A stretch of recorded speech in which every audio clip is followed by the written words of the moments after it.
Hello, and welcome to another episode of Hello Word.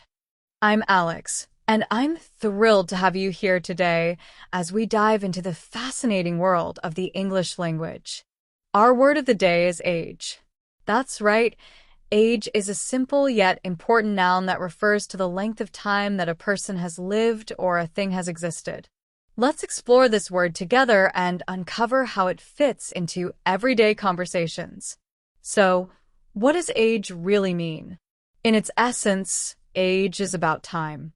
For example, if someone says, "What is your age?" they are asking how many years you have been alive. Similarly, we might talk about the age of an object, like saying, "This building is over 100 years old." It's a versatile word that helps us discuss time in terms of life and existence. Let's talk about some synonyms for age.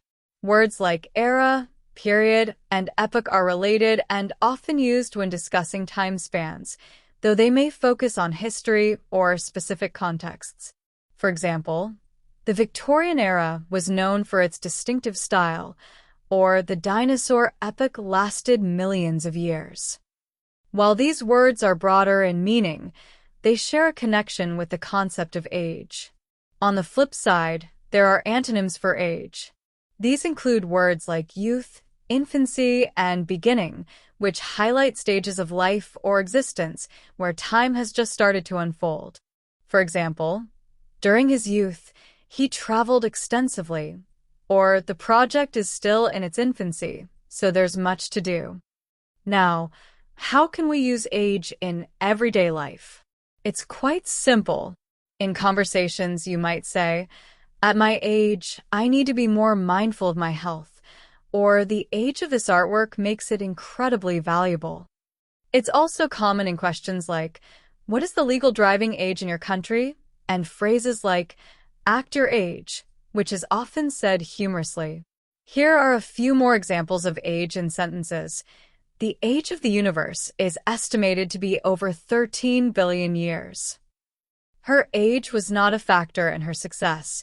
She excelled regardless. With age comes wisdom, or so they say. To wrap things up, today we learned that age is a noun that captures the idea of time, whether it applies to people, objects, or even abstract concepts. We explored its synonyms like era and period, its antonyms like youth and infancy, and how it's commonly used in daily life. I hope you found this episode both fun and informative.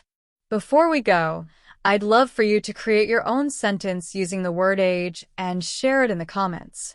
Don't forget to subscribe to Hello Word and leave us a review.